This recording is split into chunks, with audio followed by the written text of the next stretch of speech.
जी part start हो गया। ये भाई फिजिकल वाले बता रहे हैं, ऑनलाइन का एक बच्चा है, अच्छा नहीं बताता है, उसे सारे नहीं है काम करें। अच्छा जी, लेक्चर इकट्ठे लिए करें दोनों पार्ट्स, मेरा ये मशवरा है। खैर कोई नहीं, अभी कर भी रहे हैं तो ये कुछ दिन ही है, आगे चल के तो एक सवाल चल रहा होगा तो वो पूरा पार्ट 1 में शुरू होगा, पार्ट 2 में ख़त्म होगा, तो वो कैसे तोड़ सकेंगे लेक्चर्स को। इंशाल्लाह अफाका हो जाएगा। ठीक, उनसे पूछिएगा ज़रूर तकरीबन 10-15 दिन बाद। हाँ भी, आप सुनाओ क्या हाल है। अब कितने बच्चे कर चुके। वही दे वही, हाइब्रिड में बेहतरी आई है।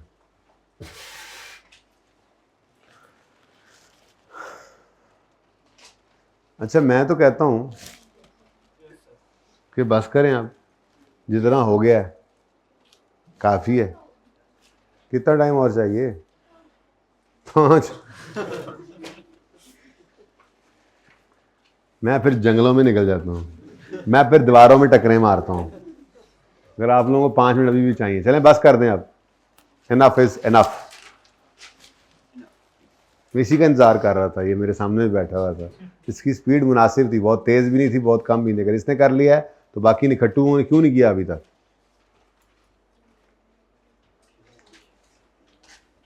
कितने बच्चे ऐसे जो कहते हैं बस 30 सेकंड और दें, पूरा होने वाला है।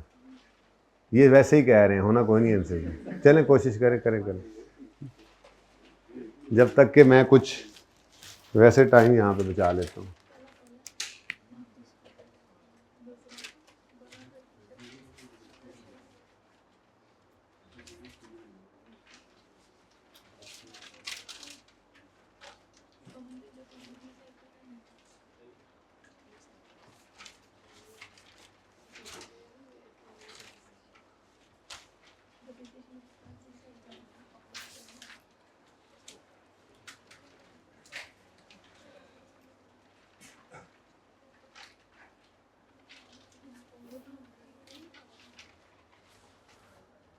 चलें यार, ले आए आमिर भाई इधर अब। अच्छा जी, थोड़ी सी अब माजरत, ज़रा डिस्पोजल का अकाउंट अगर मैं स्मार्ट बना लूँ, आप गुजारा कर लीजिएगा, क्योंकि डिस्पोजल 2 हैं, वर्किंग्स मैं चाह रहा हूँ दोनों ही ज़रा आपके सामने सामने रहें। आमिर भाई आ गए हैं इधर? क्यों आए हैं, किसने बुलाया आपको?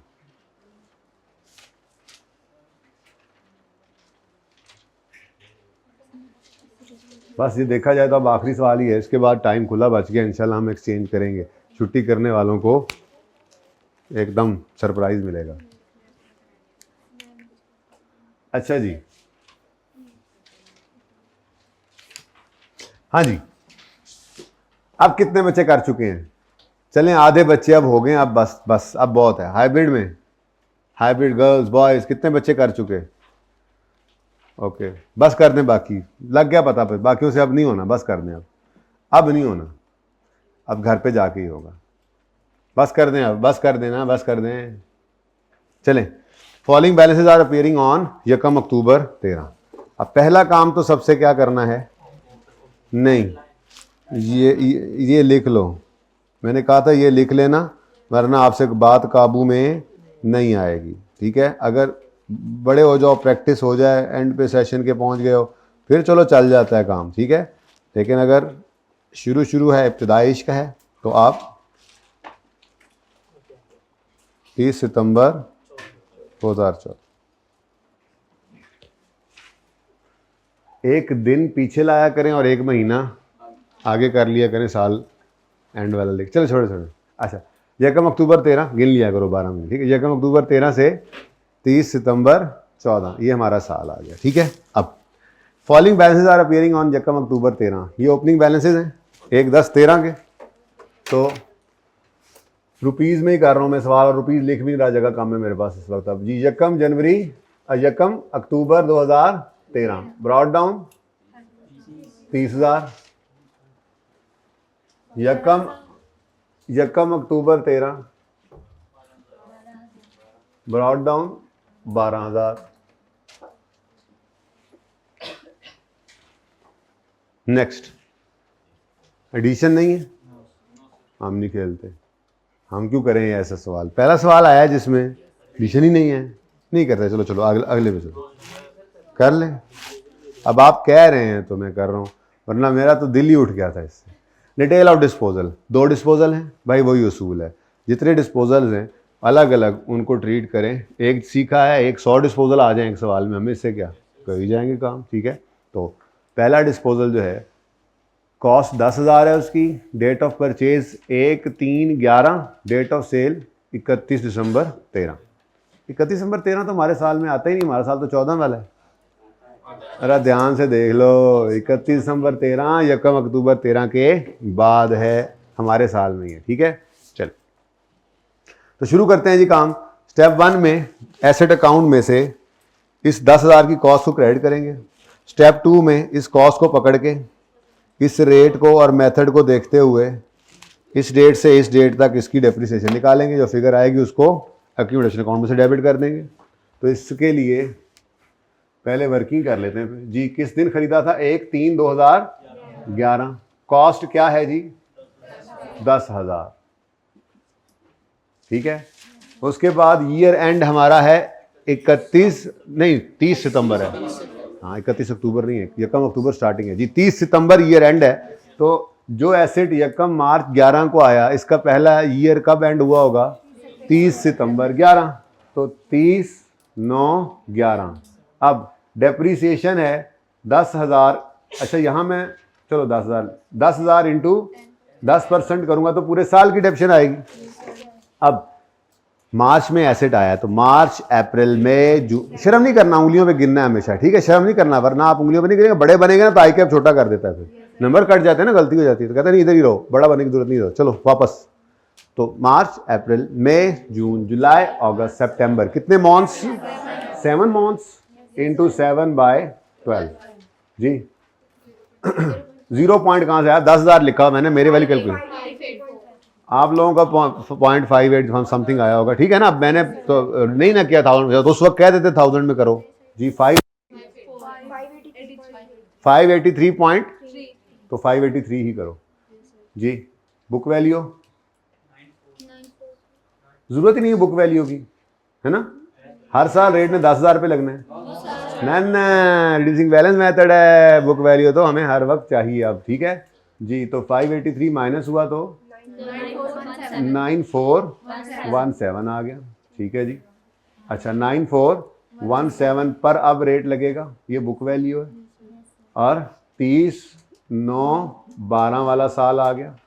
अच्छा पर्चे में बेशक ये ना भी लिखा करो बार बार, वर्किंग डेट भी नहीं लिख, वर्किंग है ना, अपने लिए बस एंड पे जितनी सहूलत आपको लगे उतनी चीज़ें छोड़ लिया करो, बस गलती ना हो जिससे, ही वर्किंग है चलेगा, ठीक है, टाइम बचाना है जी। डेप्रीसिएशन 9417 का 10%, तो 942 बन गया ना जी। बुक वैल्यू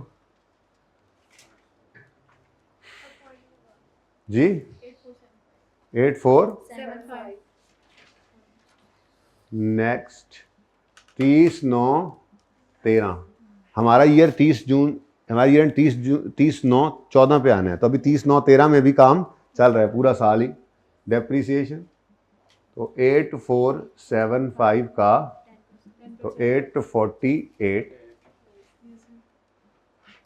10% बड़ा अच्छा आता है ना, फौरन आंसर देता जाता है जी। नेक्स्ट जी 7897। अब ये बुक वैल्यू है। अब 30/9/14 आ गया, आया तो सही, लेकिन उस वक्त ये एसेट नहीं था, रास्ते में ही उतर गया था भाई।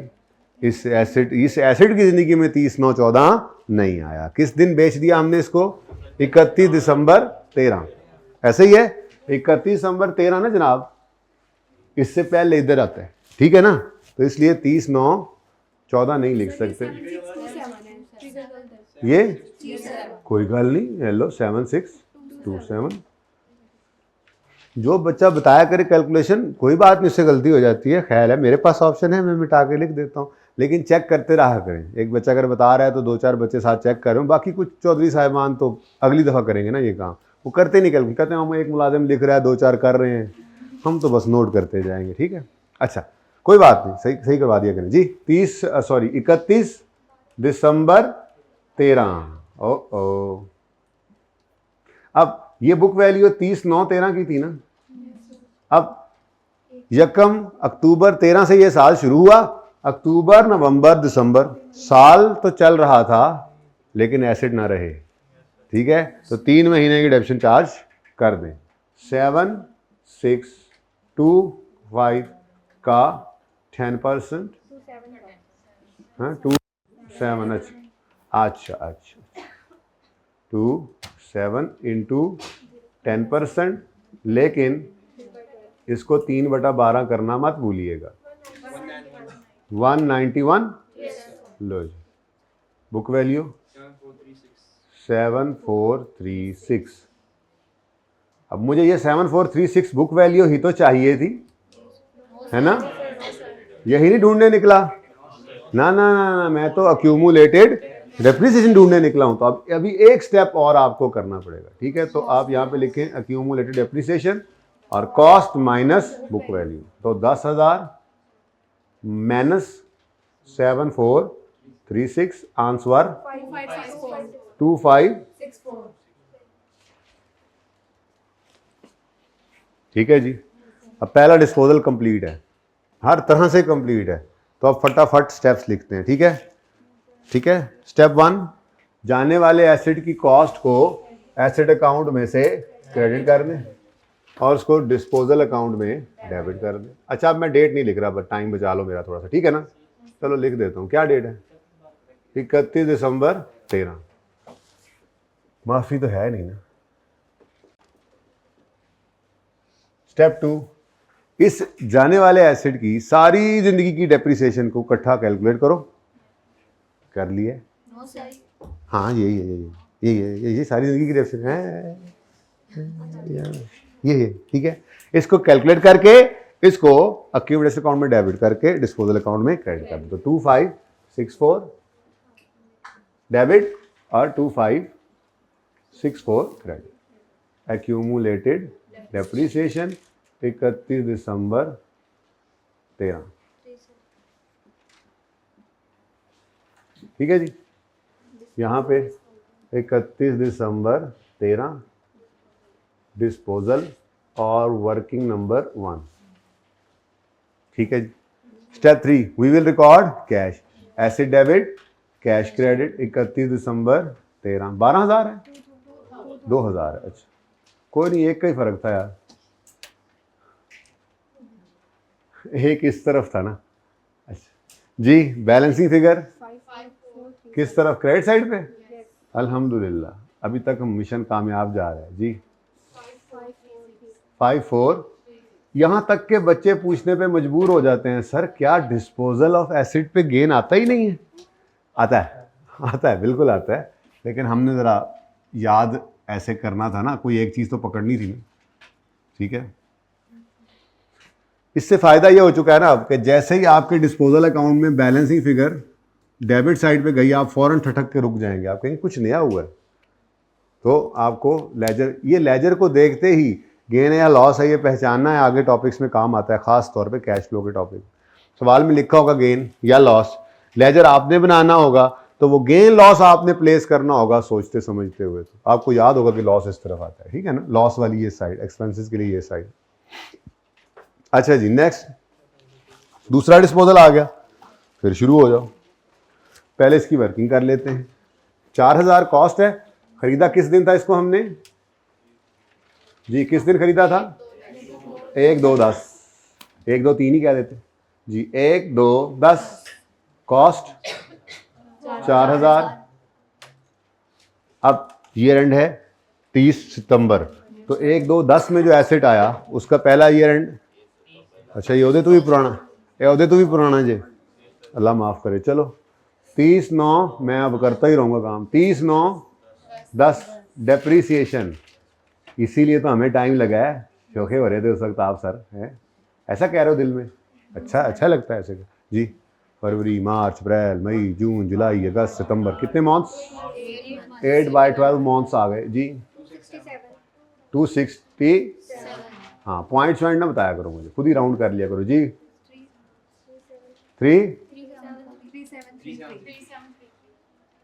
3733 बुक वैल्यू आ गई।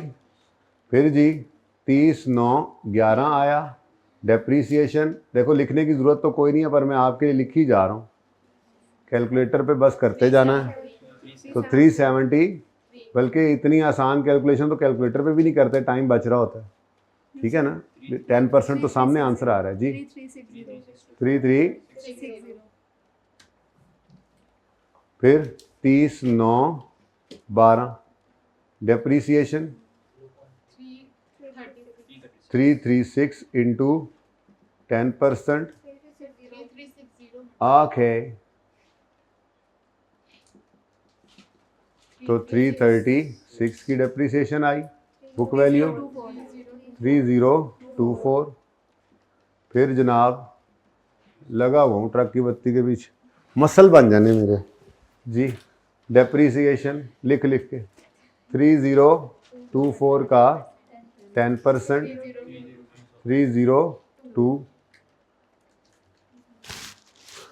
बुक वैल्यू सो गया था मैं लिखते लिखते जी, 2722। अच्छा वैसे आपस की बात है, मुझे नहीं लगे 15 मिनट, हालांकि बोर्ड पे काम टाइम ज़्यादा लगता है, बच्चों को समझा रहा होता हूँ, बात कर रहा होता हूँ, पता नहीं आप क्या करते रहे इतनी देर। कैलकुलेशन हम कर रहे हैं, अच्छा बड़ी मेहरबानी सॉरी। तो मैं यही तो सिखा रहा हूँ आपको कि आपने क्या करना है, इसको जब लिखना है, ये लिखा गया, बुक वैल्यू आ गई, उस पर 10% लगा। अब ये कोई लिखने की ज़रूरत नहीं, यहाँ पे वर्किंग है ना आपकी, यहाँ पे फिगर लिखो, काम चलेगा, वर्किंग है, ठीक है। और साथ ही आपने उसको आंसर को माइनस करते जाना, आगे चलते हुए वक्त बचेगा आपका कैलकुलेशन में भी, ठीक है, अगर आप बचाना चाहें तो जी। 30/9/13 आ गया, अब 30/9/14 आ रहा है इसकी ज़िंदगी में। ये कब बिक रहा है, तो 30/9/14 से पहले ये 31 मार्च 14 को, तो ये 30/9/13 के बाद जी 31 मार्च 14 तक इस्तेमाल हुआ। तो 2722 इंटू 10% इंटू, तो ये लिखने वाला टाइम आपका बच जाएगा, कैलकुलेशन आपका टाइम आ गया, तो ये मेरा आ गया, तो नेट कर लें, 10 मिनट में होना चाहिए था सवाल, अगली बार हो जाए इंशाल्लाह, ठीक है ना जी। एक मिनट, कितने मंथ्स हैं, अक्टूबर नवंबर दिसंबर जनवरी फरवरी मार्च, ठीक है, आराम सुकून से मंथ्स गिना करो जी। 136 बुक वैल्यू 25, यही चाहिए हमें, यही नहीं चाहिए हमें, एक इस स्टेप आगे चलें, हमें 31 मार्च 14 तक की इसको कम्युनिटी चाहिए, तो हम कॉस्ट 31 मार्च 14 वाली बुक वैल्यू माइनस करेंगे, तो 31 मार्च 14 तक की एक्यूमुलेशन आ जाएगी, ठीक है। तो accumulated depreciation 4000 minus 2586, answer 14। Step 1 31 मार्च 14 है ना। स्टेप 1 एसेट अकाउंट में से जाने वाले एसेट की कॉस्ट को क्रेडिट कर देंगे, डेबिट कर देंगे इसको डिस्पोजल अकाउंट। 31 मार्च 14। नेक्स्ट, इस एसेट की सारी जिंदगी की डेप्रिसिएशन को डेबिट कर देंगे 1414 एक्यूमुलेटेड डेप्शन अकाउंट में से, और क्रेडिट कर देंगे इसको डिस्पोजल अकाउंट में, ठीक है जी। एक्यूमुलेटेड डेप्रिसिएशन 31 मार्च 14 और डिस्पोजल 31 मार्च 14। Working number 2। स्टेप 3 रिकॉर्ड करेंगे कैश को, कैश डेबिट डिस्पोजल, कितना कैश आया 1000 बोलो, ओके जी। नेक्स्ट बैलेंसिंग फिगर इधर लीजिए, तो 31 मार्च 14 पर cash balance, I am sorry, PNL 1586। ठीक है जी। अब एसेट अकाउंट हो सकता है बैलेंस 1 मिनट में, लेकिन चलो सवाल पूरा कर ही लें, ठीक है। थोड़ा गंद सा पड़ गया, लेकिन चलो, ये अलग अलग है ना, अलग अलग है, नज़र नहीं आ रहे जी ये भी अलग अलग है। अच्छा, अब डेप्रिसिएशन एक्सपेंस की calculation on opening excluding disposal, opening cost में से ओपनिंग कॉस्ट निकालेंगे। तो ये क्यों लिखा हुआ है मैंने, ये पिछले सवाल का लिखा रह गया है, लेकिन साथ में रिवाइज भी कराना था इसलिए लिखा छोड़ दिया कि ये स्ट्रेट लाइन के अंदर होता है, यानी पहला फर्क ये और दूसरा फर्क ये, ओपनिंग कॉस्ट नहीं ओपनिंग। कितना आसान है ना फेयर वन, कितनी आसान है, बस रोज आना मुश्किल है, बारिश वाले दिन नमक का ना बनना मुश्किल है। मतलब यदि बारिश को नहीं हुई, ठीक है ना, कहीं पवे ना पवे, छुट्टी हुई, बाहर देखा थोड़ी थोड़ी बारिश का मौसम बना हुआ है, मैं नहीं आज जा रहा, छुट्टी है, ये कैफ में नहीं चलेगा।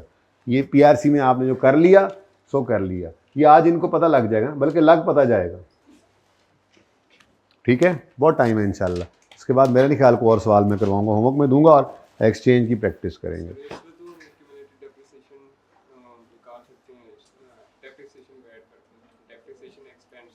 जी मैंने कल यही कहा था कि लंबा तरीका तो यही है। देखो ना, आप कैलकुलेटर पे 267 प्लस 273 प्लस 336 प्लस 302 प्लस 1 निकाल के ये काम करो, उससे बेहतर नहीं है कि 4000 माइनस 2586 कर लो।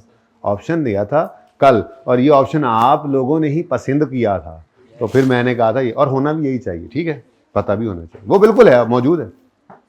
अच्छा जी, ओपनिंग बीवी किसे निकलेगी, 30,000 माइनस 12,000 जी, माइनस करेंगे इसमें से डिस्पोजल्स की ओपनिंग बुक वैल्यू। अब डिस्पोजल की ओपनिंग बुक वैल्यू आ गई 74362586 7436 नहीं है ये, बात पूरी सुनते नहीं है ये। लेकिन इस गलती से जो बच्चे, वैसे आप माशाल्लाह नहीं कर रहे ये गलती, पहले ही पकड़ते हैं, लेकिन चलो पहले मैं कहता होता हूँ कि 95% बच्चे ये गलती करते हैं, लेकिन अब चूंकि आपको पता लग गया तो अब 95% बच्चे गलती नहीं करेंगे, लेकिन 5% फिर भी कर जाते हैं। तो उसका हल क्या बताया हुआ है कि जो आपका साल डिस्पोजल वाला, यानी कि आपका साल यहां से शुरू हो रहा है ना, तो इसमें आप क्या करो, अपने साल की स्टार्टिंग डेट लिख दिया करो, ये यानी आखिरी डेप्रिसिएशन से ऊपर वाली बुक वैल्यू के साथ अपने ईयर की स्टार्टिंग डेट लिख दिया करो। इससे फायदा ये होगा कि बुक वैल्यू के सामने आपकी ओपनिंग ईयर की स्टार्टिंग की ओपनिंग की डेट गिवन होगी, तो आप यहां पे गलती नहीं करोगे, आपको ओपनिंग बुक वैल्यू चाहिए। तो एक छोटी सी टिप है, बस ये कर लिया करो, इंशाल्लाह मसला नहीं हुआ करेगा। तो ये फिगर है जो आपने उठाकर ले आनी है इधर, ठीक है। तो opening book value of disposal, number 1 7627, number 2 27।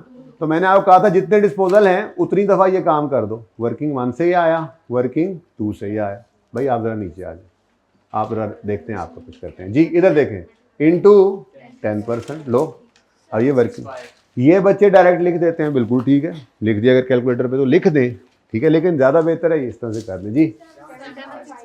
765। उसके बाद ऑन एडिशन, हाँ जी कितना है, अच्छा है ही नहीं, चलो कोई नहीं, ये तो बहुत अच्छी बात है। ऑन डिस्पोजल्स, अच्छा अब इधर देखो, डिस्पोजल्स की डेप्रिसिएशन निकली पड़ी है ना, तो दोबारा से कैलकुलेट ना करने लग जाना। देखो अगर ना निकली होती तो फिर आप क्या करते, 7627 पकड़ते, 10% लगाते, मंथ्स गिनते, कितने महीने इस साल में इस्तेमाल हुआ, 3 महीने हुआ, फिर दूसरे को पकड़ते 10% लगाते और फिर मंथ्स गिनते कि जी इस साल में हमारे पास 6 महीने इस्तेमाल हुआ। लेकिन ये काम तो हुआ पड़ा है, कितना टाइम ज़ाया होगा आपका, आपने तो सिर्फ ये काम करना। इधर देखें जी, ऑन डिस्पोजल, डिस्पोजल्स की डेप्रिसिएशन ऑलरेडी निकली पड़ी है 191, इस साल की डेप्रिसिएशन, बस ये स्टार से नीचे वाली, प्लस 136, यहाँ पे आप लिख दो वर्किंग 1 और वर्किंग 2। क्या ख्याल है, वक्त बचा ना काफ़ी जी, बोलो 327, आंसर टोटल 1092।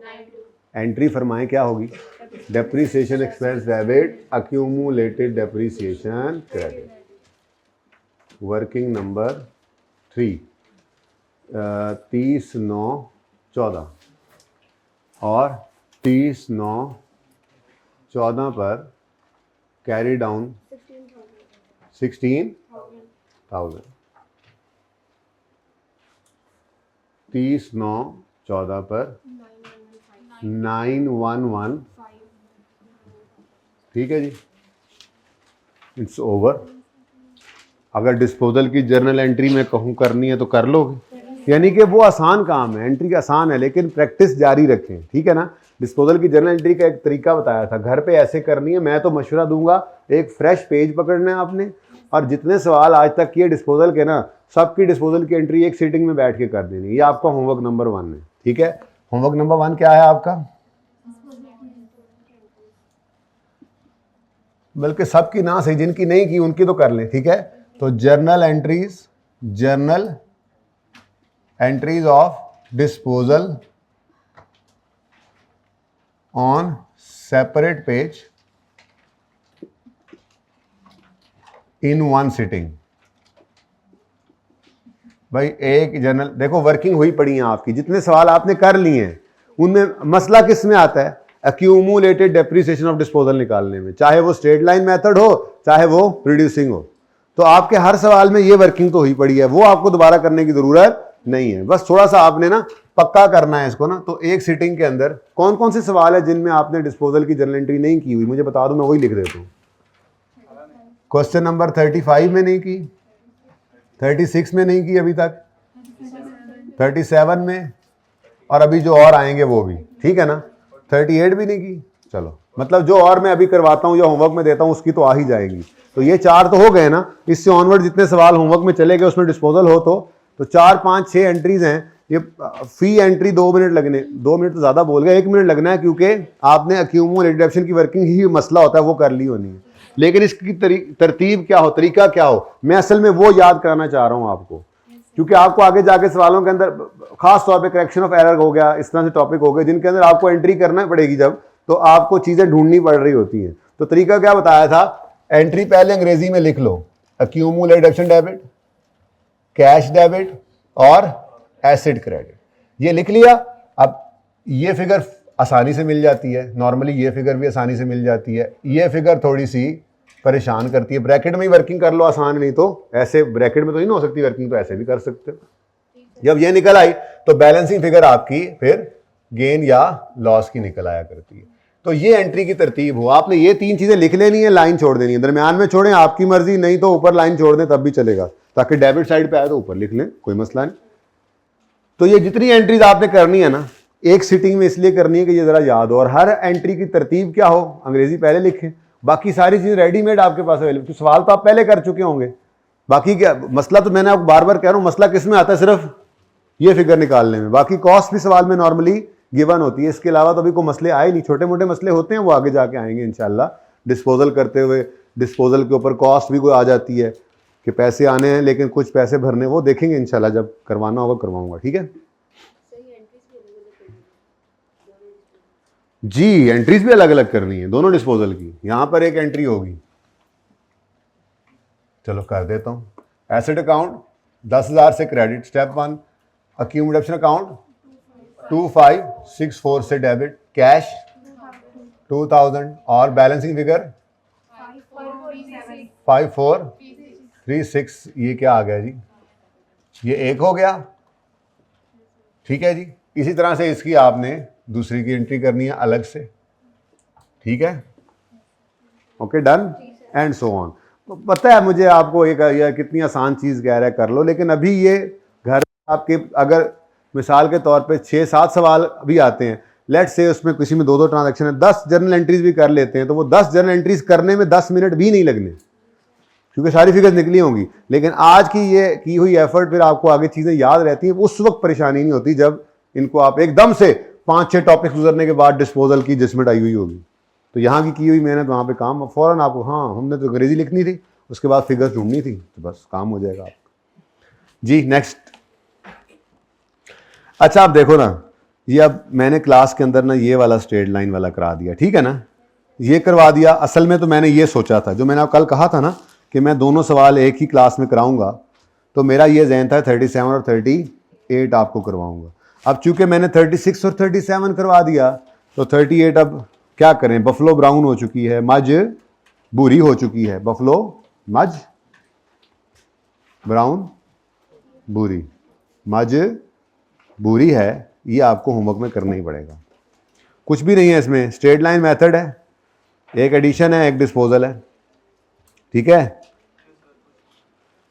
जर्नल एंट्री भी करनी है, मैंने लिखा भी हुआ है कुछ सवालों में, जर्नल एंट्री के साथ करो जी, ठीक है। अब इसके ऊपर कितना टाइम लगना चाहिए भाई, यकीन मानो 5 मिनट भी ज़्यादा हैं। एक डिस्पोजल है और स्ट्रेट लाइन वाला है बेटा, स्ट्रेट लाइन वाले में तो शॉर्टकट भी लग जाता है। 5 मिनट ज़्यादा दे रहा हूँ, आप प्लीज़ अपने टाइम को ना आप मैनेज करना सीख लें। क्यों आप जो है वो सुस्त पड़ते हैं, ऐसे सुस्ती में काम करते हैं। अच्छा, कसूर आपका नहीं है, ये अभी स्टार्ट है, तो आप बस मुझे तंग करने दें जैसे मैं आप कर रहा हूँ, आपका दिमाग तेज होगा इंशाल्लाह। यही दिमाग आपका ये वाला काम जो अभी 10 मिनट में कर रहा है 5 मिनट में करेगा। लेकिन अगर आप इसको नहीं कुछ कहेंगे तो आराम की आदत इसको सदियों से पड़ी हुई है, करता रहेगा आराम, पर्चे में भी आराम आराम से काम करेगा, ठीक है ना। नहीं, इसको आदत डालें थोड़ा तेज काम, इंशाल्लाह। इसको इंसान को अल्लाह पाक ने बड़ी ज़बरदस्त ये ताकत दी है, जिस तरह से जो चाहता है इंसान अल्लाह पाक उसको उस तरह से डाल देते हैं। अपने दिमाग को जितना इस्तेमाल, यकीन करें ख़त्म नहीं होता ये इस्तेमाल करने से, ये बढ़ता है इस्तेमाल करने से। कोशिश करेंगे इंशाल्लाह, 5 मिनट भी ज़्यादा हैं। अच्छा जी, अब लेकिन मेथड कौन सा है, बाकी एक एडिशन एक डिस्पोजल है। अब असूली तौर पे मैनेज तो यही करना है ना कि वहाँ अगर इधर एक आधा मिनट ज़्यादा लगना है तो मैं वहाँ पे एक आधा मिनट बचाऊँ। ये पर्चे की अप्रोच है। पर्चे में हर सवाल आपका जो टाइम गिवन होता है उसमें नहीं हो रहा होता। कुछ सवाल ज़्यादा टाइम ले जाते हैं लेकिन कुछ सवाल टाइम बचा जाते हैं। जैसे ख़ास तौर पे 10 नंबर के MCQs आए, अब वो मैं बच्चों को कहा करता हूँ रीडिंग टाइम में उनको सॉल्व कर लो, नॉर्मली बच्चे कर लेते हैं उसमें। अब जब पर्चा सामने आता है तो सिर्फ क्या लिखना होता है, option A, option B, option C, option D, सिर्फ लिखना होता है पर्चे में, ऑप्शन ये वाले हैं, तो उसको लिखने में 2 मिनट लग जाएंगे। अब 18 मिनट जहाँ पे चाहिए थे वो 4-5 मिनट में काम करके फारिग हो गए, तो यहाँ से 10-12 मिनट बच गए। अब किसी अगले सवाल में जाके 5 मिनट ज़्यादा लग गए तो उसने कवर दिया, फिर आगे जाके कहीं 10 मिनट ज़्यादा लग गए, अब टेंशन में माइनस में चले गए, फिर आगे को अल्लाह ने सवाल दे दिया एक आधा जिसके अंदर 2-4-5 मिनट बच भी गए। ऐसे ही लड़ झगड़ के सवाल होता है पूरा। आप बड़ा मुस्कुरा रहे हैं, इसको बढ़ा दें, ये नहीं हो सकता, ठीक है। किस तरह का, नहीं ये तो बच्चे हैं सवालों के, लेकिन सवाल में यही होंगी एडजस्टमेंट्स, यानी कि आपका पूरा सवाल जो 5-6 एडजस्टमेंट्स पे मुश्तमिल होगा उसके अंदर एक एडजस्टमेंट ये भी पड़ी होगी, ठीक है ना। ये ऐसे करके लिखा होगा। अब ये जो सारा काम आप कर रहे हैं वो लेजर नहीं मांगता नॉर्मली, वो नोट कहेगा या जर्नल एंट्री कहेगा, तो वो ये डिस्पोजल की एंट्री करनी होगी अगर उसमें, तो ये काम इसके अलावा आप कर ही नहीं सकते सवाल। बड़े सवालों में कुछ भी नहीं है, बस ये कि 2-3 चीज़ें इकट्ठी हो जाएंगी और मिसाल के तौर पे वो नोट कह देगा बना दो, नोट का एक फॉर्मेट है, बस बहुत आसान। तो ये जिसका मजबूत आगे रिवैल्यूएशन करनी है, जिसका जितना मजबूत है ये कॉन्सेप्ट, ठीक है, उसको नोट में कोई मसला है, उसका फेवरेट सवाल नोट होता है। लेकिन यहाँ पे बारिश की वजह से छुट्टी करके बैठ गए, यहाँ प्रैक्टिस नहीं की। अब देख लेना जिस दिन डिस्पोजल आएगा आगे नोट के अंदर या आगे कहीं जाके किसी टॉपिक के अंदर, तो वो बैठे होंगे मुंह उठा के, ठीक है। रेगुलर आने वाला और छुट्टी करने वाला कभी बराबर नहीं हो सकते। 38-39 होमवर्क हो गए, चलो। अच्छा, दिल तो ये करने का है, ठीक है, लेकिन मेरा दिल में ये आ रही है कि वो मैं थोड़ा छेड़ के भेजूंगा ज़रूर, पर पहले ये वाला सवाल आपसे करवाऊँ। और चूंकि अभी अभी आपने एक अजीब सी डेट वाला 2 डिस्पोजल वाला सवाल किया है और आपने 15 मिनट लगाए हैं, तो आप देखते हैं इस दफ़ा आपके अंदर कितनी इंप्रूवमेंट आई है जब वही सवाल मैंने आपको करके दिया। सवाल तो वही है, रेट आगे देखो, सवाल वही है। ओ नो यार, एक्सचेंज कर लो फिर, चलो। ये सेम कैसे होगा, डेटा ना बदल लें थोड़ा सा, कर नहीं लेते एक सवाल और ये कैसे होमवर्क दूं? नहीं, फिर ऐसे ही होमवर्क ये दोबारा कर लेना ना, ठीक है। लेकिन अब आपका टारगेट क्या है, इसको आपने देखो 10 मिनट फिर अब जाना है।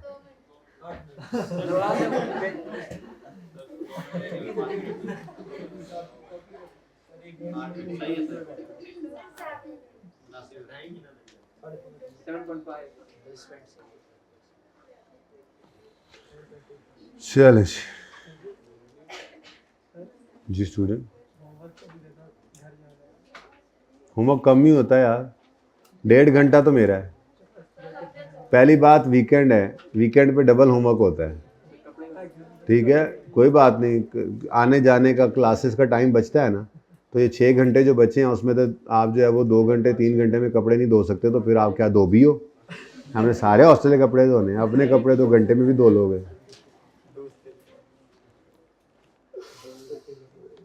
चलो जी एक्सचेंज ही करते हैं। दिल में ये आ रही है, किसी वक्त आ रही है कि वो कासिम वाला सवाल छोड़ा है, फिर मैंने कहा चलो छोड़ो, जाने दो। एक्सचेंज ऑफ एसिड, इधर भी कासिम, उधर भी कासिम, इधर भी कासिम। इस अटेम्प्ट में मेरा टीए कासिम था जब ये सवाल बनाए थे ना, मैंने ऐसे बच्चों को लिखवाए थे, सामने वो बैठा था, हाँ भाई चलो जी बच्चों लिखो कासिम, ठीक है, इस तरह से हुआ है काम। अच्छा चलें जी, कहानी सुने। कहानी आपके पास जनाब, नोट्स को छोड़ो फिलहाल, कहानी सुनो। कहानी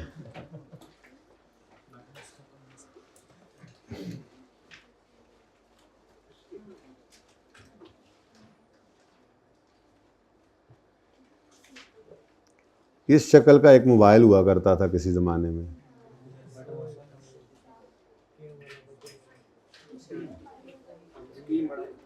छैया छैया वाला है।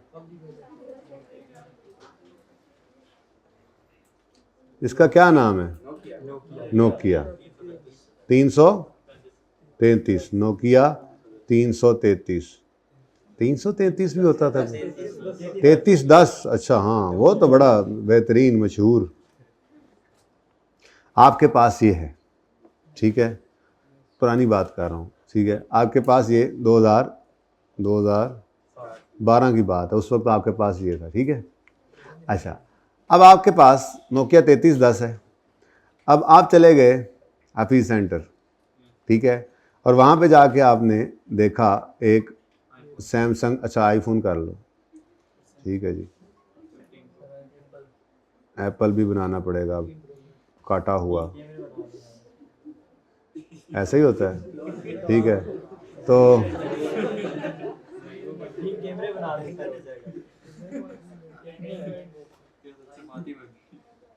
ठीक है, अब एक कैमरे की जगह बची, एक कैमरा इधर नया डिज़ाइन आया है। अच्छा यार क्या कर रहे हो, बस ठीक है यार, ये लो बस, ठीक है। अब अच्छा, इतना अच्छा मैंने एप्पल बनाया था, ये खाया गया, अब ठीक है, ओके चलो जी। आप ये सैमसंग एप्पल लेने गए और आपने देखा इस एप्पल को, इस एप्पल ने आपको देखा, आपने दुकानदार को देखा, दुकानदार ने भी आपको देखा, आपकी जेब में 3310 भी देखा और गार्ड को भी इशारा कर दिया, क्योंकि दुकानदार को ये डर पड़ा कि हथियार तो ये साथ ही लेके आया हुआ है, 3310 बंदे सिर च मारो, बंदे से सिर पाड़ जाए। तो आपने कहा नहीं ऐसी कोई बात नहीं है भाई, चाहतियाँ क्यों मार रहे हो, आ जाओ या बाहर चले जाओ। अच्छा जी, अब नहीं मैं क्लास पढ़ा रहा हूँ, मैं फ्री लग रहा हूँ, आप बाहर तशरीफ रखें, मैं क्लास के बाद आ रहा हूँ। अच्छा जी, मतलब मैं क्लास में बैठा हुआ फ्री लग रहा हूँ आपको? अच्छा जी, अच्छा जी सुने यार, वैसे मैं वाकई आप लोगों को भी क्लास में फ्री लगता हूँ। अच्छा जी, आपने कहा नहीं जी ऐसी कोई बात नहीं है, मैं लड़ने छड़ने कोई नहीं आया, बल्कि ये 3310 मेरे पास एसेट है जो कि पुराना हो गया है, तो ये पुराना एसेट मैं आपको देकर बदले में ये नया एसेट आपसे लेने आया हूँ। अगर कोई पैसे आपकी तरफ बढ़ गए तो मुझे दे दीजिएगा, तो थोड़े बहुत अगर मुझे देने पड़े तो मैं ये पैसे आपको दे दूंगा ऊपर। तो ये क्या है, ये एक्सचेंज की ट्रांजैक्शन है। नॉर्मली ये इस तरह की ट्रांजैक्शन जो हैं वो आम जिंदगी के अंदर आप लोग करते रहते हैं, ठीक है, सही है ना। आपने एक पुराना एसेट दिया और बदले में कोई नया एसेट ले लिया। अब जब इस तरह से पुराना एसेट देकर अच्छी क्वालिटी का या नए मॉडल का नया एसेट ले रहे होते हैं तो नॉर्मली बदले में आपको कुछ कैश, तो ये पुराना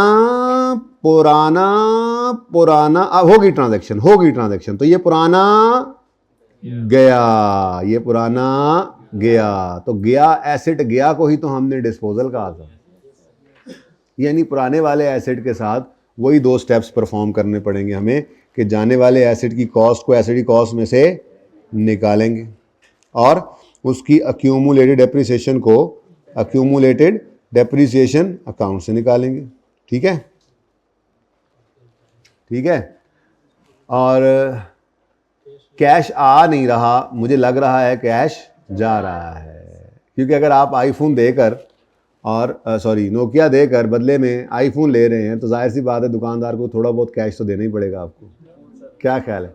थोड़े को इग्नोर कर दो, बहुत कैश देना पड़ेगा आपको, ठीक है।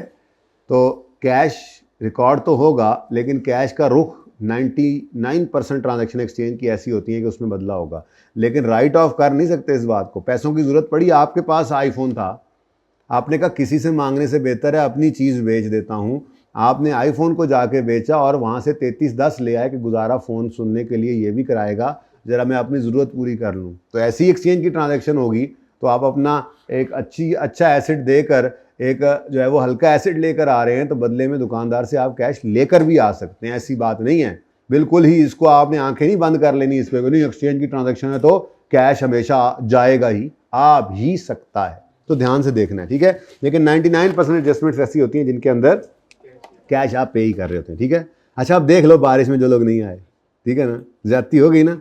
मैंने कहा था हफ्ते वाला दिन जो है ना, एक बात बेटा याद रख लो, हफ्ते वाला दिन पता नहीं मैं जान के नहीं करता, लेकिन हमारी क्लास में हमेशा ही बड़ा इंपॉर्टेंट हुआ करता है। हफ्ते वाले दिन अक्सर ऐसा होता है कि कोई ना कोई नई चीज़ शुरू हो जाती है और बच्चे हफ्ते वाले दिन पीआरसी की ख़राब आदतें लेकर चल रहे हैं, ठीक है भाई। एक तो वो ज़रा बनाना टीए को, एक सफ़ा भी आपको देता हूँ आज। अच्छा, वो भी उनको नहीं देना हमने, ठीक है। उसमें लिखा हुआ है कि कॉमन फेलियर की प्रॉब्लम्स क्या हैं, जिसके अंदर प्रॉब्लम वही निकलती है कि पीआरसी किसी की अगर थोड़ा सा कमज़ोर हो तो उसके लिए एक वो जो है वो हैंड आउट है, वो रख लेंगे, उसमें लेक्चर्स लिखे हुए हैं। कोई संडे भी कल आ रहा है तो कोशिश करके तो आधे इस संडे पे सुन लें, आधे अगले पे भी सुन सकते हैं, कोई इतना मसला नहीं है। असगर कोई भी टीए हो, उन्हें कहें कि वो एक लिखा हुआ है common reason of failure in FAR 1 का एक हैंड आउट था, तो वो ज़रा दे दें, ठीक है। अच्छा जी, कहाँ थे हम? हाँ, तो ये गया और नया आया। अब बस ये जो नया आया है ना, असल में तो ये डिस्पोजल आपको पता है, गया आपको पता है, एसेट अकाउंट में से एसेट की कॉस्ट निकल जाएगी, उसकी कमीशन निकल जाएगी और कैश आने की बजाय कैश जा रहा है। लेकिन बैलेंस की फिगर गेन लॉस निकालने से पहले 1 मिनट रुक कर आपको एक नया काम करना पड़ेगा, और वो ये है कि आपको नए एसेट की कॉस्ट भी एसेट अकाउंट में रिकॉर्ड करनी पड़ेगी, क्योंकि ये ट्रांजैक्शन एज अ होल एक ट्रांजैक्शन है। आप ये नहीं कह सकते कि पुराना डिस्पोज हो गया और नया एडिशन हो गया, पुराने का डिस्पोजल है और नए का एडिशन है, ये नहीं कह सकते। ये ट्रांजैक्शन एज अ होल एक ट्रांजैक्शन है जिसके अंदर पुराना एसेट जा रहा है और नया एसेट आ रहा है। देखो ना, मिसाल के तौर पे, हाँ जी बिल्कुल यही मुझे नहीं चाहिए, सब बच्चों के लिए लेके आए, वहाँ कॉपीज़ पड़ी होंगी, ठीक है, लेकिन जब मैं कहूँ तब देने हैं, अभी ऐसे भी ये पढ़ने लग जाएंगे, ठीक है ना, एंड पे आके रख दें। अच्छा बच्चों, मैं ये अर्ज़ कर रहा हूँ कि ये एज आ होल एक ट्रांजैक्शन है। जैसे मिसाल के तौर पे आपके पास आपका ये जो 3310 है, ये जो 3310 है, इस 3310 की फेयर वैल्यू जो है, market value, fair value, let's say वो 5000 है, ठीक है, और आपकी इस एप्पल की जो फेयर वैल्यू है, लेट्स से वो ज़रा पुराना वाला एप्पल लेना, ठीक है, लेट्स से 50,000 कर दूँ। 50,000 का तो कुछ भी नहीं, 7 भी नहीं आता होगा, 7 आ जाता है। उसके यहाँ कितने कैमरे होते हैं? एक है ना, चलो ऐसा कर लो, ठीक है। अच्छा जी, तो इसकी फेयर वैल्यू जो है, ये जो आपको सेब पसंद आया, इसकी फेयर वैल्यू 50,000 है, ठीक है। अब आप ना तो आपको 3310 का 5000 इस ट्रांजैक्शन में मिलता है, ना ही आप सेब का 50,000 दुकानदार को देते हैं। अगर ऐसा हो तो ये तो सिंपल एडिशन और डिस्पोजल बन जाए, ऐसा नहीं हो रहा होता, बल्कि आप अपना 3310 दुकानदार के काउंटर पे रखते हैं और कहते हैं मुझे वो 3310 दे दो और ये एसेट तुम रख लो, और पैसे कितने देने। तो ये जो आपके पैसे जो फेयर वैल्यू लगती है वो दे नहीं रहे होते आप, इसको ट्रेडिंग अलाउंस या एक्सचेंज अलाउंस कहा जाता है। क्या कहा जाता है जी? एक्सचेंज अलाउंस या ट्रेडिंग अलाउंस। क्या मतलब? जो कीमत आपके पुराने एसेट की दुकानदार ने लगाई, ठीक है। तो अगर आप ये ट्रांजैक्शन करोगे तो आप क्या कर रहे हो? आप जाकर आईफोन खरीद के ला रहे हो और जेब से 45,000 दे के आ रहे हो, भाई उसके ऊपर तो 50,000 लिखा हुआ है, आप 45 क्यों दे रहे हो? क्यों? क्योंकि आपने अपना पुराना एसेट भी दिया जिसकी कुर्बानी 5,000 रुपये आपके बचा गई, यानी उस एसेट को दुकानदार ने 5,000 में रखा। इसको फेयर वैल्यू कह लें, यही ट्रेड इन अलाउंस भी होता है, एक्सचेंज वैल्यू भी होती है, यानी इस एक्सचेंज की ट्रांजैक्शन के अंदर दुकानदार ने आपका एसेट 5,000 में रखा है।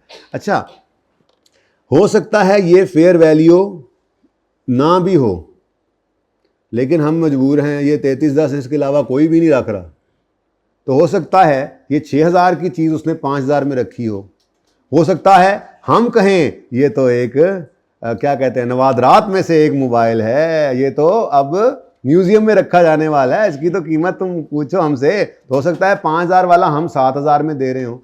तो बहरहाल ये बार्गेनिंग पावर की वजह से प्लस माइनस हो सकती हैं चीज़ें, इस पर परेशानी हो ना, फिगर्स गिवन होंगी, लेकिन कहने का मकसद ये है कि आपके जो 4 स्टेप्स थे, स्टेप 1 में आप एसेट अकाउंट को क्या करते थे? क्रेडिट। किससे क्रेडिट करते थे? ओल्ड की कॉस्ट से, ओल्ड की कॉस्ट से।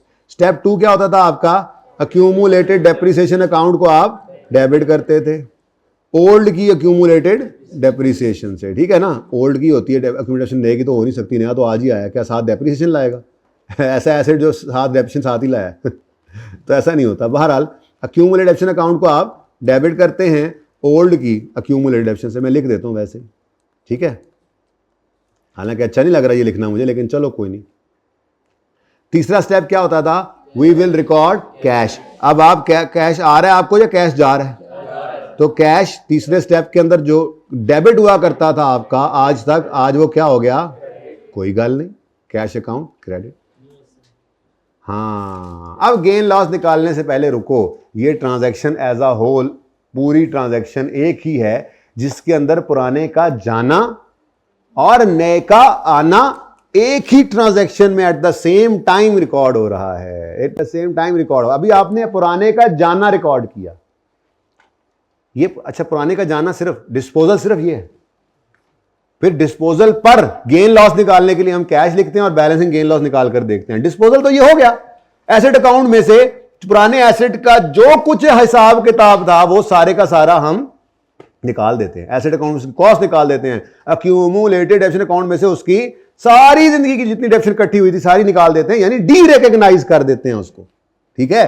तो वो डिस्पोजल तो ये रिकॉर्ड हो गया, ये पुराने का जाना रिकॉर्ड हो गया, नए का आना कौन रिकॉर्ड करेगा? आप करेंगे, मैं ना करूं? फिर मैं भी कर लूं, मैं करूंगा तो आप नहीं करेंगे क्या? जी, तो फिर स्टेप 3 कैश रिकॉर्ड हुआ। स्टेप 4 में आप बैलेंसिंग फिगर निकालने ही लगे थे कि आपको ख्याल आया एक मिनट ये ट्रांजैक्शन अभी मुकम्मल नहीं हुई, ये ट्रांजैक्शन मुकम्मल तब होगी जब एक इजाफी स्टेप, ये लिखने नहीं है अब हमने, बस वो याद 4 हो गए ना, 5वां उसमें फिट कर दिया, ठीक है।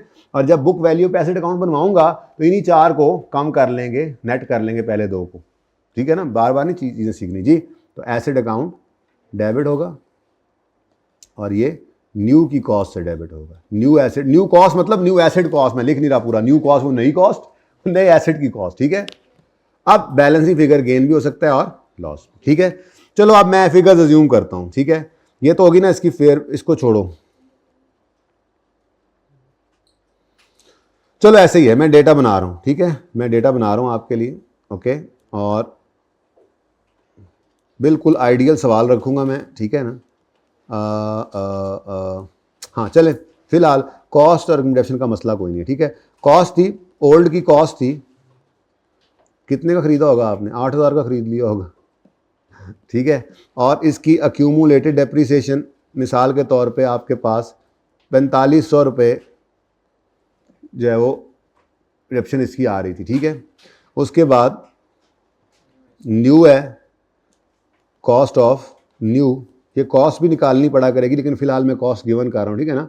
कॉस्ट आ गई जनाब नए की, और वो है 50,000, ठीक है। और कैश पेड सवाल के अंदर गिवन है, कैश पेड आपको मिल गया 45, कैश आपने पे किया 45,000, ठीक है, सही है ना। असल में जो बीच वाली कहानी है वो मैं गोल कर गया हूँ, वो क्या है कि हमारा एसेट पुराने वाला दुकानदार ने 5,000 में रखा है, अंदर खाते बात ये है, तो वो 5,000 बताता और कैश पेड गायब कर देता, तो वो मुझे निकालना पड़ता। लेकिन मैंने वो चीज़ नहीं की, बस मैंने छोड़ो उसको। ट्रेड एंड लॉस क्या मतलब, आप नई चीज़ 50 की ला रहे हैं और जेब से 45 दे रहे हैं, तो क्या वजह है? वजह यही है कि आपका ओल्ड एसेट जो है वो अगले ने 5,000 में रखा है। अच्छा, यहीं पे ज़मानी बताता चलूँ, बुक वैल्यू कितनी आती है? 3500 वाली आपकी चीज़ अगले ने 5,000 में रख ली, यानी उसको 5,000 की वैल्यू असाइन कर दी, तो आपको 1,500 रुपये का गेन आएगा। यानी ये डेटा अगर यूज़ करूंगा ना मैं अभी इस एंट्री में, तो गेन नहीं समझ आई? नहीं समझ? आपके हिसाब से आपका 3310 कितने रुपए का है?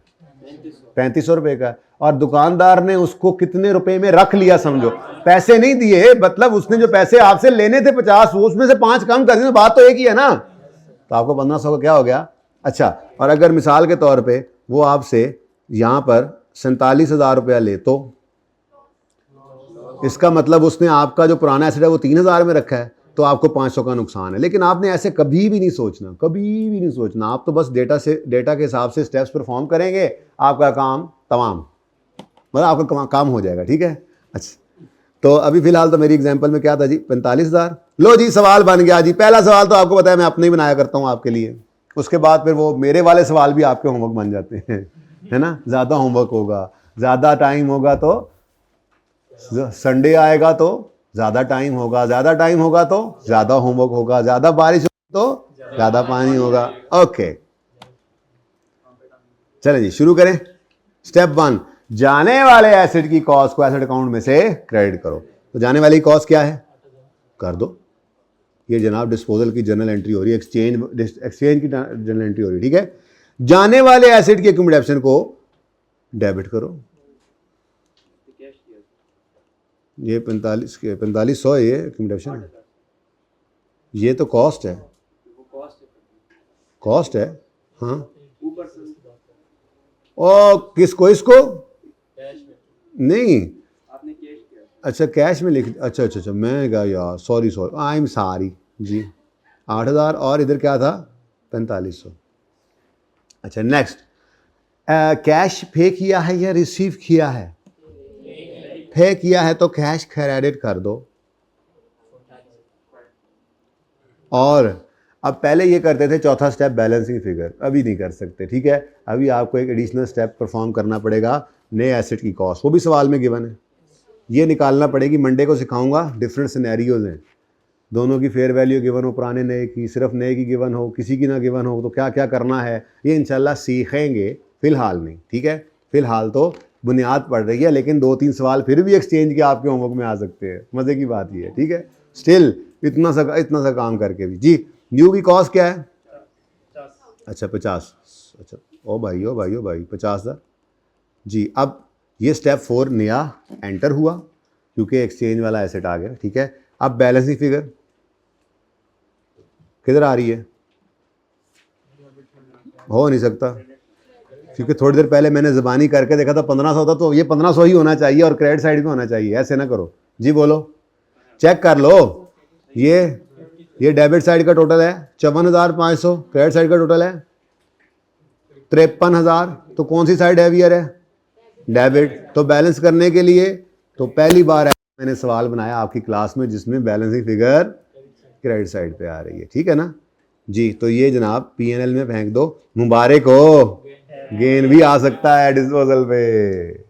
तो जर्नल एंट्री में डिस्पोजल पर, अच्छा आप कहोगे सर लगता है एक्सचेंज की फिगर में वो आया करे, एक्सचेंज की ट्रांजैक्शन में आया करेगा गेन है? नहीं, ऐसी बात नहीं है, बस इत्तेफाक है, पक्का हो गया मुझे लग रहा है, तो इसलिए आ गया। ठीक है, तो ये मैंने क्या परफॉर्म किया जी, देखो बस स्टेप्स 5 हो गए, लेकिन ना इनको कहीं लिखना है ना इनको कहीं से याद करना है। याद हो गए 4 डिस्पोजल के स्टेप्स, एक्सचेंज वाले में हमने उसी को यूज़ करके एक नया एंट्रेंट, कोई कहीं लिखने की ज़रूरत नहीं है। ठीक है, अब पर्चे में एक्सचेंज की ट्रांजैक्शन भी आएगी तो यही काम करेंगे, सबसे पहले अंग्रेजी लिखेंगे, एक्यूमुलेट डेबिशन डेबिट करेंगे, एसेट न्यू से डेबिट करेंगे, कैश क्रेडिट करेंगे, एसेट ओल्ड से क्रेडिट करेंगे और एक लाइन छोड़ देंगे पांचवी। चार आइटम्स आ गए, पांचवी लाइन खाली, गेन या लॉस दोनों निकल सकते हैं। ठीक है, तो ये मैंने क्या किया जी, जर्नल एंट्री ऑफ एक्सचेंज।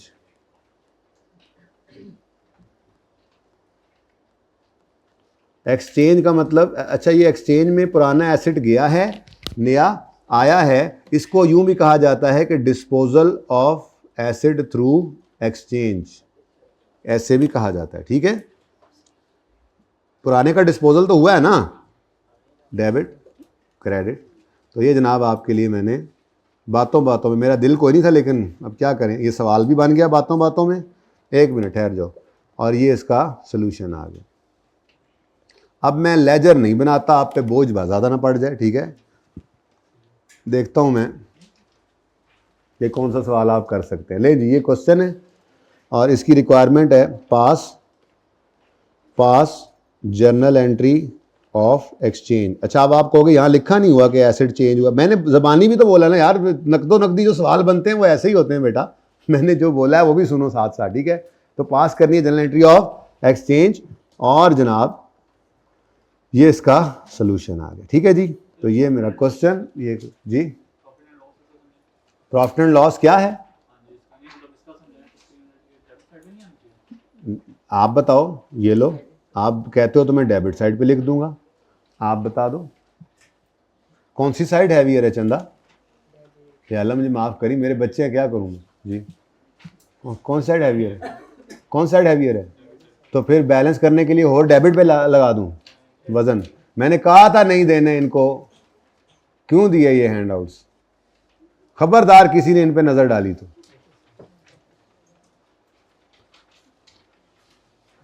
अच्छा जी भाई, अगर इसका डिस्पोजल का अकाउंट बने ना,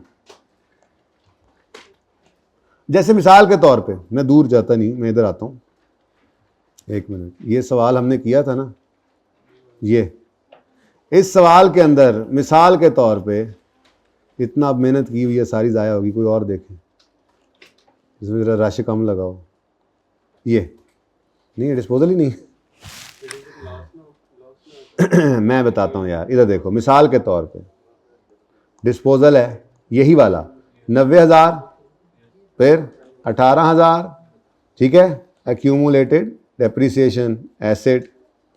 अच्छा, अब इधर देखो, अगर यहाँ पर लिखा होता कि कैश हमें मिल गया है 85,000, ये हमारा एसेट कितने में बिका है?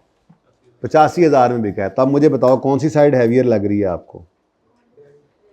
Credit side. बैलेंसिंग फिगर किस तरफ आएगी? उलट हो गया ना काम, कितनी? हाँ, 13,000। अब ये क्या है? डिस्पोजल का अकाउंट डेबिट हुआ, P&L क्रेडिट हुआ, तो हमने कहा जी ये तो क्या है? गेन। अब इसी को मैं जर्नल एंट्री में प्रेजेंट करता हूँ, तो जर्नल एंट्री में भी ये ऐसे ही होना है। एसेट अकाउंट क्रेडिट हुआ 90 से, एक्यूमुलेटेड डेप्रिसिएशन अकाउंट, मैं तो उल्टा डेबिट साइड, मैं तो उल्टा लॉस लेके इसलिए चल रहा था कि जब अपोजिट साइड पे जाए तो फ़ौरन पता लगे तानू वही गल फंसा रही। क्या हमेशा जर्नल एंट्री के अंदर डेबिट ही होता है बैलेंसिंग फिगर? नहीं भाई, हमेशा लॉस बैलेंसिंग होगा, डेबिट होगा ना, हमेशा लॉस तो नहीं, गेन भी हो सकता है जी। एक्यूमुलेटेड डेप्रिसिएशन 18,000, कैश आया 85,000, आप बताओ बैलेंसिंग फिगर किस तरफ आ रही है? जी हाँ, तो ये गेन है। ठीक है, P&L क्रेडिट हो रहा है तो ये क्या है? गेन। P&L डेबिट होता तो ये क्या होता था? लॉस। ठीक है ना, तो यही काम हो रहा था वहाँ पे। कोई नहीं मसला, टेंशन नहीं लेनी, सुकून से समझें, बात समझना है पूछा करें जी। तो ये जब P&L क्रेडिट हो रहा है तो मतलब ये तो इनकम है, यानी गेन है डिस्पोजल पे। तो पिछले सवालों में कैश इतना मैं आने ही देता था कि बुक वैल्यू से ऊपर हो, ताकि पक्का लॉस आता रहे। सही है? जैसे अभी आप, उम्मीद है शायद वैसे होमवर्क वाले सवाल में भी ऐसा ही हो। अच्छा जी, तो अब क्या आ गया जी? गेन आ गया। कितना आया था? 1500। तो ये गेन P&L के अंदर आप फेंक दो बैलेंसिंग फिगर। ठीक है जी, यानी आप P&L के एक्सट्रैक्ट्स बनाएं तो उसमें आप ये अदर इनकम में लिखेंगे। ओके, सही है? अच्छा जी, अब ये आपका हो गया होमवर्क, क्योंकि इसकी रिक्वायरमेंट क्या है? जनरल एंट्री करो एक्सचेंज की। फिर ये भी आपका हो गया होमवर्क, क्योंकि इसकी रिक्वायरमेंट भी क्या है? जनरल एंट्री की करें एक्सचेंज की। लेकिन इससे आगे ना थोड़ा सा आप रुक जाएं, क्योंकि यहाँ पर हालांकि मसला कोई नहीं है, ट्राई करने वाले इसको भी उम्मीद है करेंगे, लेकिन asset account, accommodation account, disposal account चूँकि बना कर नहीं दिखाया, तो एक सवाल मैं करवा लूँगा तो ज़रा बेहतर है। बाकी कोई करना चाहे तो 43वें को भी कर ले, पर मैं इसको मना कर रहा हूँ। नोट्स नहीं है तो बेटा बुक अब ले लेनी चाहिए थी, तो कल से बताया हुआ बुक आ गई है, तो अब आपको बुक ले लेनी चाहिए। ठीक है, बाकी फ़िलहाल इसकी पिक्चर ले लें। ये 2 सवालों की पिक्चर ले लें और प्लीज़ किताब ले लें ताकि आप जी ये मैं बताता हूँ अभी, ठीक है जी। तो 41-42। अच्छा एक बात सुने, एक मोबाइल देकर एक मोबाइल लेना ये तो एक्सचेंज की ट्रांजैक्शन है, समझ में आती है। लेकिन अगर मैं अपनी घरवाली का भी 3310 ले गया, मैंने कहा चल बेगम इंज कर दें, दो में 3310 बेच के एक को ही ले लेने आईफोन है, ठीक है। तो हमने 2 3310 देकर एक एप्पल ख़रीदा, तो ये तो एक्सचेंज की ट्रांजैक्शन ही नहीं है, क्योंकि मुझे तो अब आईफोन मिलना नहीं है। अच्छा जी, तो ये तो एक्सचेंज की ट्रांजैक्शन नहीं है। एक्सचेंज की ट्रांजैक्शन तो होती है एक एसिड दो और एक एसिड लो, ऐसा ही है ना। ऐसा कुछ भी नहीं है, ऐसा कुछ भी नहीं है, ठीक है। मैं अपने जो है वो भाई के और अपने जो है वो घर वालों के सारों के हमने इकट्ठे ही 3310 लिए थे, सब लेकर जाके 10 12 15 जितने बने वो देकर एक आईफोन ले आऊँ, तब भी एक्सचेंज की ट्रांजैक्शन नहीं, ठीक है। तो आप एक एसिड देकर 2 एसिड ले लें, 2 एसिड देकर एक एसिड ले लें, बल्कि यहाँ तक की बात नहीं, आप FAR 2 में जाएंगे तो वहाँ पे इंटेंजिबल का एक स्टैंडर्ड पढ़ेंगे, तो आप टेंजिबल एसिड दे के इंटेंजिबल ले लें, इंटेंजिबल एसिड दे के टेंजिबल एसिड ले लें, कोई फ़र्क नहीं पड़ता, ठीक है। एसिड एक्सचेंज हो सकते हैं किसी भी तरह से, ठीक है। ये अच्छा ये ना समझना कि मोबाइल से मोबाइल ही एक्सचेंज होगा, ठीक है। आप बाइक बेचकर मोबाइल ले आए, पागल होंगे आप वैसे तो, या अच्छा आईफोन, आप जो है वो मोबाइल बेचकर बाइक ले आए, आप अक्लमंद हो तो, ठीक है। तो ये मेहरान बेच के कहता है आईफोन ले हैं, ऐसे सीने तो पागल होंगे जो बच्चे का जो है वो ऐसा काम करेंगे। ऐसे क्या मुसीबत पड़ी है मोबाइल को ऐसा महंगा करने की, ठीक है। मोबाइल तो जो है वो पुराने आईफोन 5 भी किसी के पास 5 होता है वैसे, अभी किसी के पास 7 तो होगा ही, तो 7 भी वही काम करेगा जो 27 करेगा, ऐसे ही बस लोग, ठीक है, पागल। तो बात क्या कह रहा था मैं, एक्सचेंज की ट्रांजैक्शन है, दूसरे सवाल में जाके परेशान ना हो जाना। उसके अंदर 2 पुरानी कारें देकर आप एक कार ले रहे हो, आपको ये तो एक्सचेंज जायज़ ही नहीं है, ऐसा कुछ नहीं है, ठीक है। मैंने अभी छुट्टी नहीं दी। एक हैंडआउट आप लोगों के पास है, ये अब मैं इसके ऊपर ओपन नहीं कर सकता क्योंकि मैंने इसको डाउनलोड नहीं किया था, ठीक है। इसको ज़रा आपने पढ़ना है, इसमें लिखा हुआ है reasons of failure in FAR 1। इसमें कुछ बातें हैं जो आपको खुद ही पढ़नी चाहिए, ठीक है। जिसमें मेन बात जो मैं समझता हूँ वो लुबे लुबाब इसका ये है कि कुछ बच्चे PRC में एग्जाम्शन लेके आते हैं ITA में, और कुछ बच्चे PRC में सही से पढ़ के नहीं आते। ये उनके लिए सफ़ा है, आप तो बहुत अच्छे बच्चे हैं सारे के सारे, आपको कोई मसला नहीं है, ठीक है ना। तो उनमें भी अगर किसी को महसूस होता है कि जो अभी तक जो पढ़ रहे हैं आपको समझ आ रहा है, तो मतलब एवरीथिंग इज़ ओके, कोई मसला नहीं है, फिर ये सफ़ा आपके लिए नहीं है। लेकिन आप सुनते होंगे ना कि ICAP के अंदर FAR 1 में बहुत बुरा रिजल्ट आता है, 20% के आसपास होता है। नहीं तो आपको ये भी सुनना चाहिए ना कि FAR 2 में 40% से ऊपर रिजल्ट जाता है। तो वही बच्चा जो अकाउंटिंग का पर्चा FAR 1 वाला दे, 20% पासिंग मार्क्स आ रहे हैं, पासिंग परसेंटेज आ रही है, और वही बच्चा FAR 2 में अकाउंटिंग देता है, तो क्या उसके सींग निकल आते हैं कि 40% से ऊपर है, या आसान हो जाती है FAR 2? मतलब छांटी हो जाती है।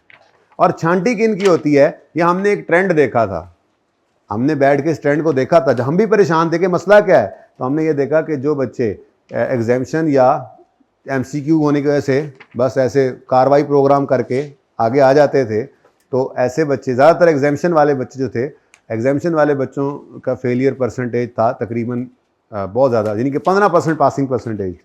और जो बच्चे PRC में सिर्फ एग्जामिशन वाले नहीं, सिर्फ पढ़ के ही आ जाते थे जैसे भी, उनका पासिंग परसेंटेज 40% से भी ऊपर ही था।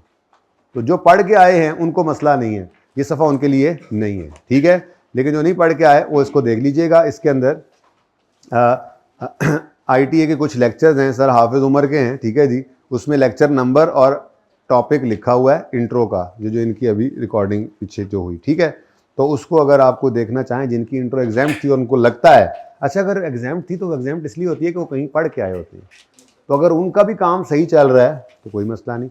लेकिन आई वुड सजेस्ट कि जिन्होंने इंट्रो नहीं पढ़ी हुई वो ये लेक्चर्स देख लें, ठीक है। ये इंशाल्लाह मैं आज कल कहा था, आज वर्किंग पूरी करके इंशाल्लाह इसको यूट्यूब के ऊपर एक जगह पे डाल के इसको प्राइवेट करके पब्लिकली बता रहा हूँ, प्राइवेट करके उसका लिंक ना आप लोगों को भेज देंगे, ठीक है।